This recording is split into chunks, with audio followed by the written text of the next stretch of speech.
Hello and welcome to the show. I'm your host Jason Knight, and this episode is part of a special triple bill where I talk to some inspiring women in product about their journeys, challenges, hopes and aspirations. Now I'm sure there'll be some people who complain, hey, what about men in product? Where's the organisation for them? And of course the answer is, there is one. It's called product. Women are criminally underrepresented in tech and product, underpaid, undervalued and career restricted pretty much across the board. Now I appreciate that it's a bit rum of me, a middle-aged white straight cis man, bringing this message, and I agree. I've never been discriminated against in my life. But if I can be an ally and use my voice to help amplify those of others, I'm all in. I'm not expecting to change the world, but all of us should be doing our very best to effect change, one conversation at a time. I shall do my very best to avoid inadvertent mansplanations or correctile dysfunction. In this episode, The Devil Wears Product, I speak to someone at the beginning of their career as they transition into product management, develop a strong support and mentorship network, and even start their first side hustle before they've got a main hustle. So let's get going on One Night in Product.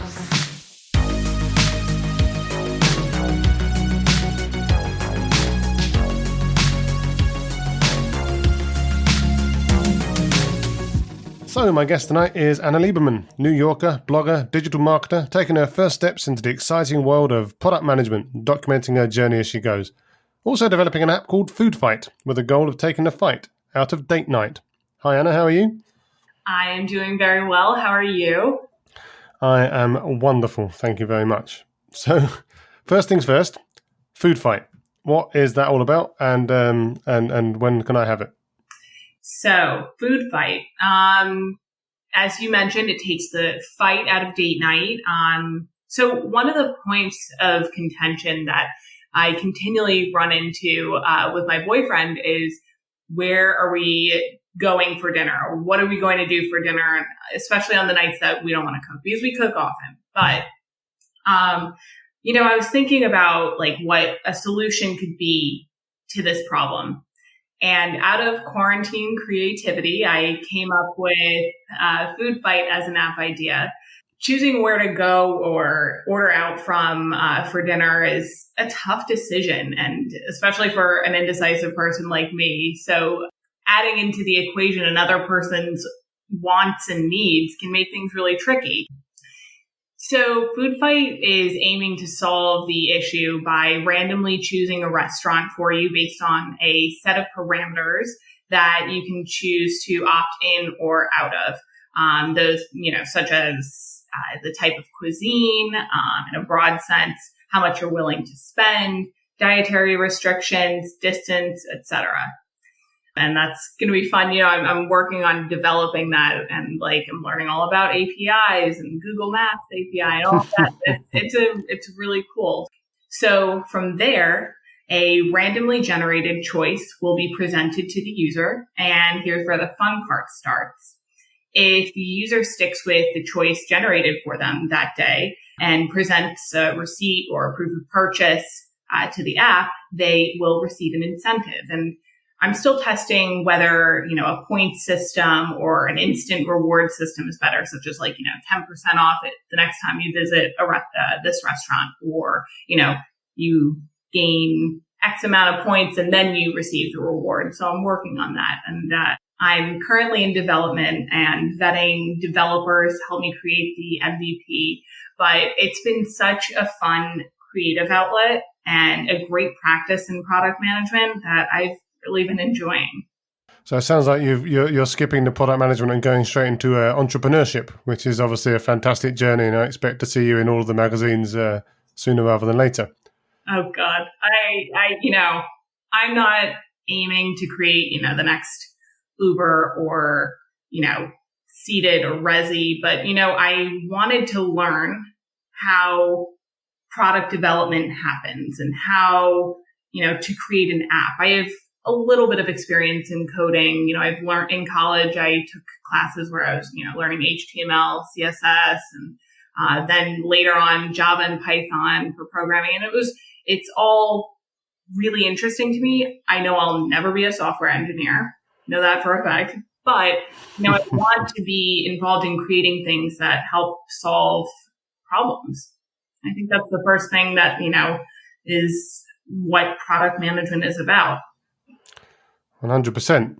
So before that, you've obviously had an interesting career working in a few different industries. So you've worked in fashion, you've worked in PR and done some work in, I think, social media and marketing and that side of things.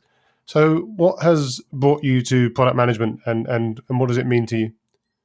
So I have a very diverse background. It's very funny when I tell people that I'm looking to get into product management. A lot of people, especially the people that I'm talking to who ask me where I'm at in my career right now, don't know what product management is. And sometimes I think back to myself, I'm like, do I even know what it is? But, I started in college. I pursued a degree in technological systems management. So I have a bachelor's of science in it. And that's where I learned all the coding. But I also got a really great 360 degree on business and marketing and project management. So it was a really great major for me because I wasn't exactly sure what I wanted to do, but I know I wanted to do something involving all of the, skills I was learning.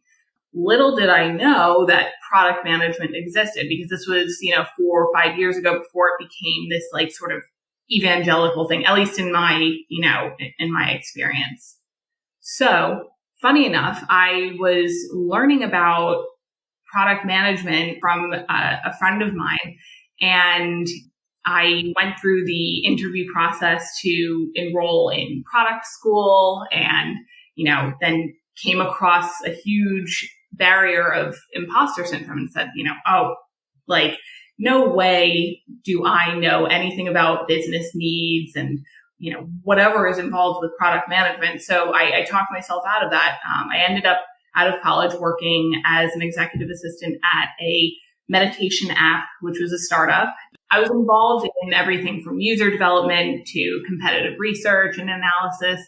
So that was really cool, but it was a lot to join a startup out of college when you don't have a lot of guidance or mentorship in your role. It's hard to grow and learn. So I ended up transitioning into a fashion PR role after that. And I was there for a while and my company ended up being acquired and I moved over to the new company that acquired us and my role changed there. So it's been a very strange process. But then about a year ago, a little bit over a year ago, I revisited exactly what I want to do with my career because I knew that marketing, digital marketing, it's really interesting, but it's not where I want to see myself.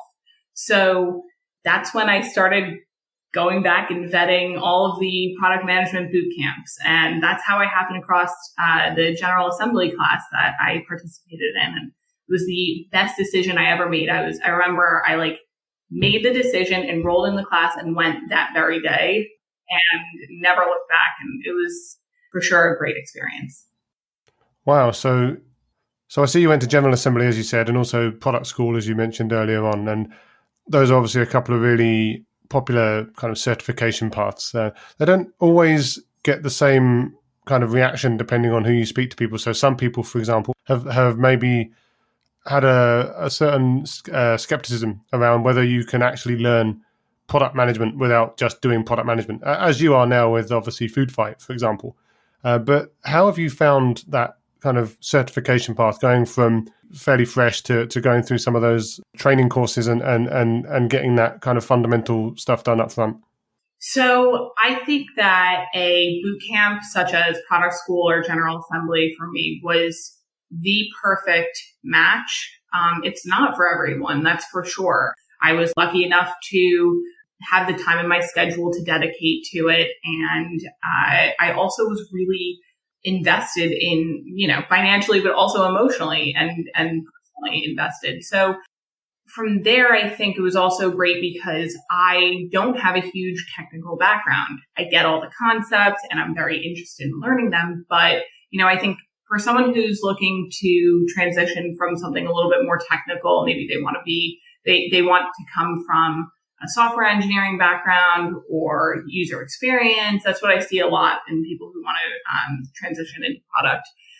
And I think that it might not be so necessary, especially if they've worked with product managers in the past. But I had no experience with product managers. I've worked in more of a creative industry, not so much the tech industry. So I think it was really important for me to grasp those concepts. And I had and do continue to have great mentors that were able to answer my questions, my shameless questions about, what do you mean? What's an MVP? Like, what are you talking about? Agile methodologies. I remember so many people mentioning agile. And it was very confusing in the beginning, but now, you get a grasp on it because you enroll in this class and you go through it like actual school. And if you're dedicated enough, I think that's what's helpful. Yeah, and it's interesting when you talk about, earlier you were talking about sort of the lack of mentorship to start with, and now obviously talking about some of the people you are getting help from. I know you've got your blog where you do some interviews with product people, interesting people from around the world, and also me. So, it's obviously really great to see that happening. But so you started out saying, for example, that you had somewhat of imposter syndrome and you weren't quite sure if you were cut out for this. So what gave you the confidence to go and ask kind of effectively random, medium to high powered product people to, actually come and answer some questions for you and help you on your journey? Is that just like a New York thing, or? Maybe some of the New York rubbed off on me in that aspect, but here's my thing. I have been job searching for quite some time now. I became furloughed from my previous role in March, so early on. Knew that I didn't want to continue doing that anyway. So I had been working on my portfolio of how I would break into product for quite some time. But I have a really great mentor that I was connected with, and she was my first guest on my blog, Nidhi, and she and I were connected through an awesome initiative that I found out. It's like, it's network through network through network. I joined the Women in Product community, and I remember seeing a post about, are you looking to be connected to a mentor? Are you looking to break into product? Well, this is for you. And it was called Help Your Peers. And it was such a great initiative because they eventually connected Nidhi and I had such an amazing first conversation with her, and we ended up staying connected, and we talk very regularly, at least once or twice a week. And, she wants to know the status of my job search. But not only that, she wants to help me grow professionally. And she suggested that I start a blog because I do already have a blog, a history of blogging, I guess you could say. I started a fashion blog when I was in college. That's no longer, but, I started in the beginning of the pandemic, a blog to, kind of write about product management, but I got stuck. There was nothing really interesting. I feel like it's a very oversaturated market to begin with. It certainly is, yes. Right. And when you don't have anything to write about, it, falls by the wayside. So Nidhi and I were strategizing on what my next move could be, and we came up with this, and I have gotten so much amazing feedback, and based off of, I think, it doesn't hurt that Nidhi's at PayPal, which is a very reputable company, but, she opened up a huge opportunity for me that I decided to just run with. And that imposter syndrome, I've kind of had to let go of because it was only holding me back.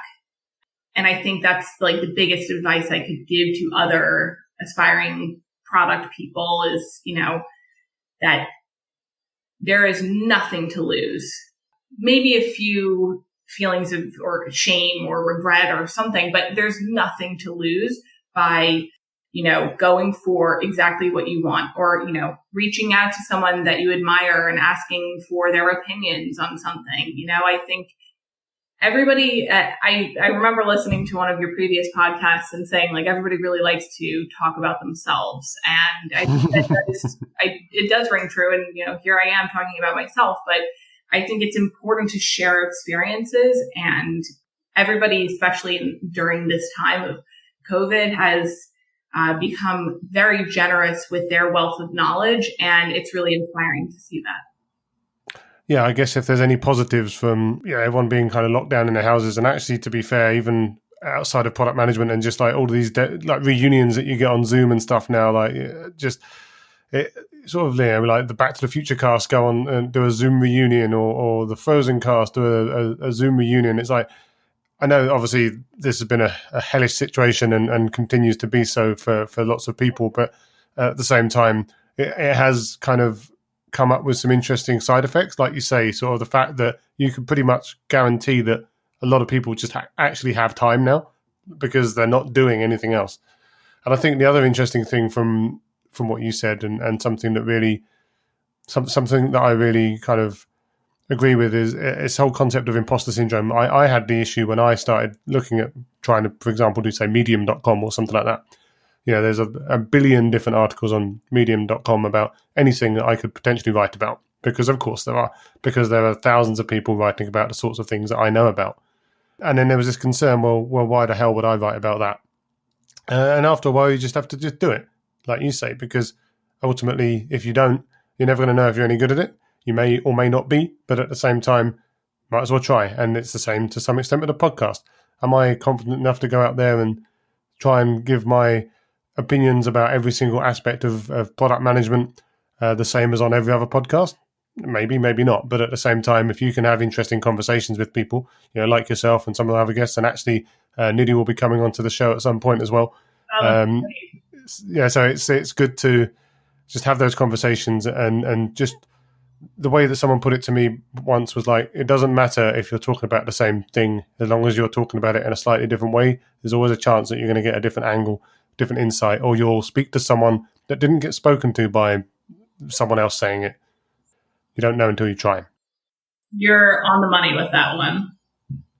That's the soundbite for the clip as well. I'm on the money. Okay, so you say that you're currently looking for a position. You're kind of in between roles, aside from, again, Food Fight, which I'm assuming will take up all your time very soon. But what's the market like in New York and around New York at the moment? Are there lots of opportunities, or is it kind of, have you got thousands of product managers all coming out of furloughs and all fighting for the same jobs? It's a mix of both. I think there's a lot of experienced product managers who are now have to go for, more junior roles, because everybody's coming out of, even the successful companies like Microsoft and LinkedIn are having to lay off, members of their team. And that poses a very tough, conundrum. Like, do you hire someone who has no experience and is moldable, or do you hire someone who already kind of has the background and, you don't have to do as much training?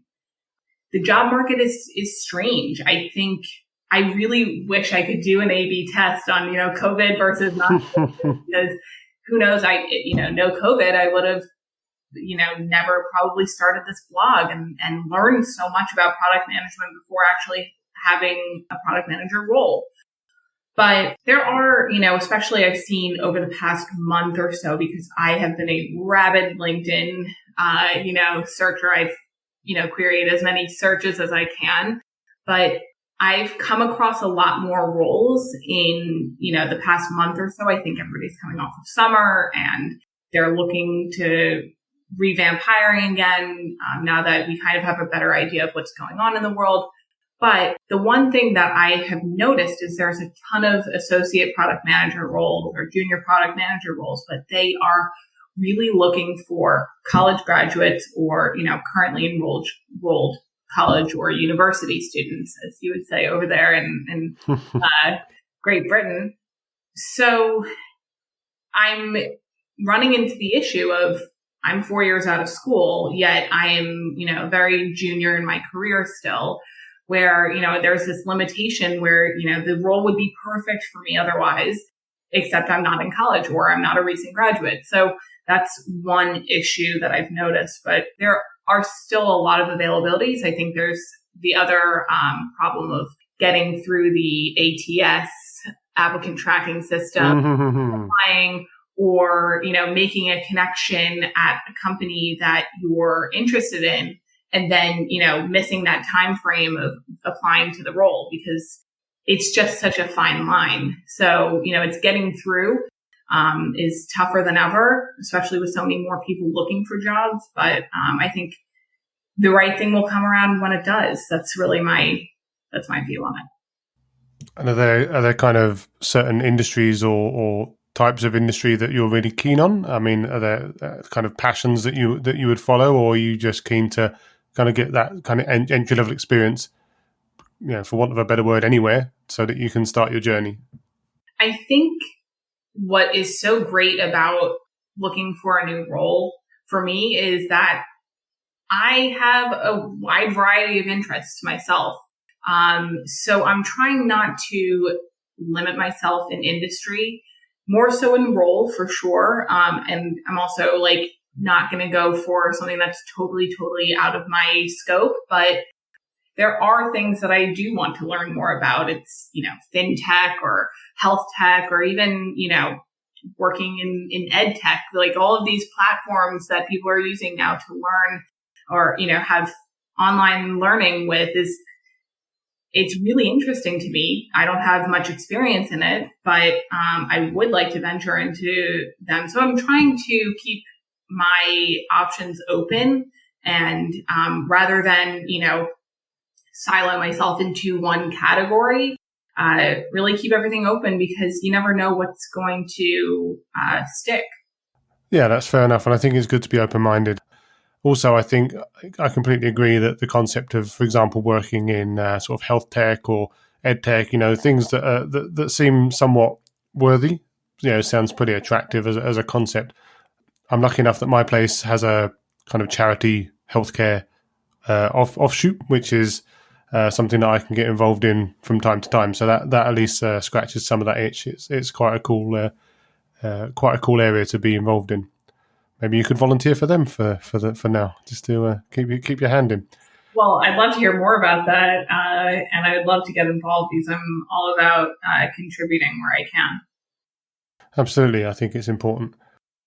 We also spoke before this call about inclusivity and how the world might be a better place if we're all a little bit more inclusive. Are there any examples of situations which you've been in where you felt that that's kind of had you at a disadvantage? So I think it's tough breaking into product, let alone tech, as a female, and it's a very male-centric industry, and we all know this, and we all know, I've joined a ton of communities based off of being identifying as a female, and one thing that I have just really enjoyed is hearing the stories of other female identifying people, and finding out their experiences and how they broke into tech, because, I think inclusivity is so important, because there are so many people with great ideas and great solutions to problems that we need to share the mic a little bit more in order to maybe solve more problems and continue on, a track of innovation and furthering, humanity. And I hate to bring it into such a philosophical, conversation there, but, I think it's really important. And I think we're having great conversations now about inclusivity. So yeah, I think we need to, just get more people who are interested involved, rather than keeping the barriers up that, have existed for so long. Yeah, and there's obviously also the quite clear and obvious argument that the more diverse opinions you have on your team, as you've touched on, the better a solution you're likely to come up with.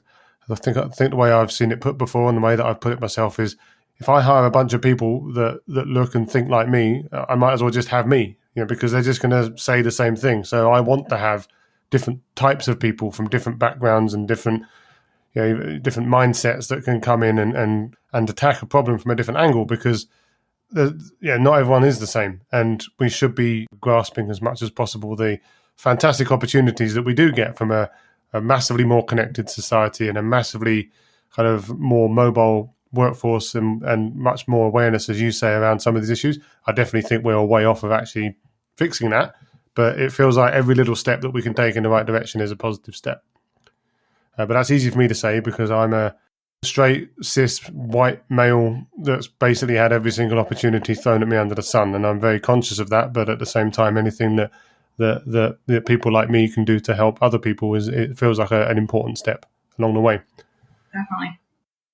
All right. So we spoke earlier about trying to define product management and how you would define that, to your friends or to people that didn't know what that was. And you're shaking your head. So I'm assuming you know what the next question is going to be. If you're at a party and you meet a new person and they ask you what you do, what do you tell that person that a product manager does?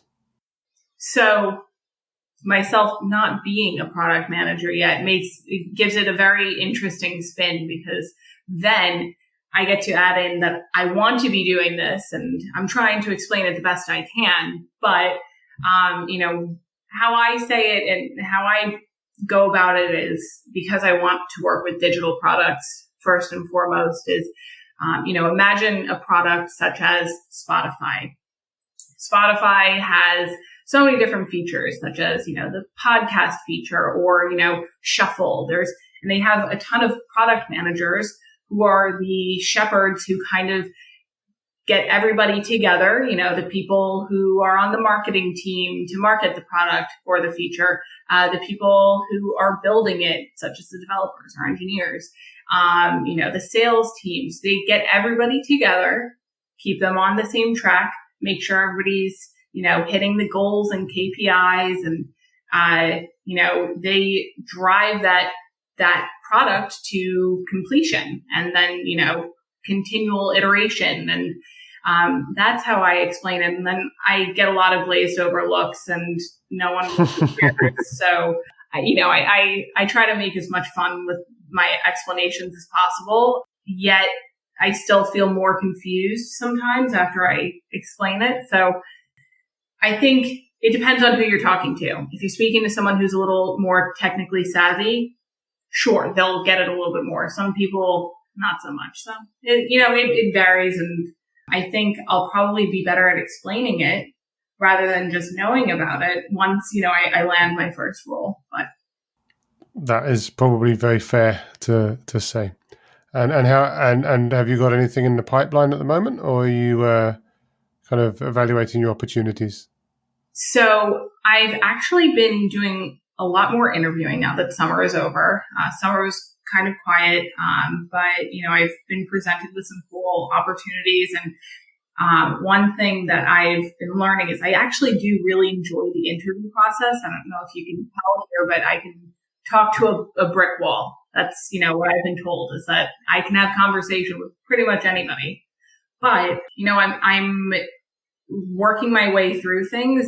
It's never an easy process. And there's always going to be that one person, there's always going to be that one person that has a little bit more experience than you. But, I try and develop the most organic relationship and conversations with the people I'm interviewing with. And hopefully the right thing comes along soon. Fingers crossed. So who within the business or product community, aside from Nidhi, who we spoke about earlier, who really inspires you? That's a really good question. So I've had the amazing opportunity to meet so many great product people. One person that really inspires me was my instructor from my General Assembly product management boot class. Such a mouthful. Sarkis. He is the VP of product at Amex, and he just is so insightful and is a wealth of knowledge and always willing to help you. And whenever I had a question in class, he made sure that I understood it. And I think that's, he's someone that I consider a mentor, and I think is a great advocate for anyone can be a product manager. He doesn't make it such an evangelical thing with, you have to be a born and bred product person. You're supposed to be in product, but he was one of the first product managers that I ever really met. So I think that sticks in my mind. Have there been any particular books that have kind of inspired you along the way or given you any really good findings? So I love reading books. haven't done a ton of reading product books. I did read over the summer. At the beginning of the summer, I read Cracking the PM Interview. And that's when I really decided, like, I'm not really sure I'm cut out for the interview process at a FANG company like, Facebook, Apple, Amazon, Netflix, Google. Like, no way. That just seems like it's not for me. But it also helped me understand that, which kind of, makes my job search a little bit easier. When I see, the opening at one of those companies, I really have to evaluate, do I actually want to go through that process, or, have this hanging over me, this pressure that, especially so early on in my career, is that really for me? One that I'm really excited to get into is Radical Candor. And I'm hoping to get into that soon. It's hard to find the time to read for me because I am one of those people who loves to scroll on social media mindlessly. I am a product of my environment. Can't help it. But that, and I also want to read Inspired by Marty Kagan. That I'm really excited to read because I know he is an industry leader. And, if so many people are recommending this book to me, then I need to read it. I know I do. It's just finding the time, right? That is always a problem. But yeah, I think it's always good to kind of keep as up to date as possible with as many different angles on and kind of takes on problems and stories. I actually quite like reading stories about other founders and other people that have gone through the startup journey. And although obviously it's a bit different to being kind of a day-to-day product person in a company maybe that already exists, it's always really inspiring to see some of the choices that they've had to make and some of the decisions, and some of it is really transferable as well. So, and also obviously there are warnings there as well. I think I always recommend Bad Blood as a fantastic story of tech gone wrong, if you know very much about the Theranos story. And yes, I'm so intrigued by Elizabeth Holmes. That is just one character. It's funny because it just felt like she was so villainized more than a lot of other, tech founders. I understand what she did was horrible, and, a lot of the stuff that she was involved in, but like, come on, how'd she get away with that for so long without any checks and balances? Like, how?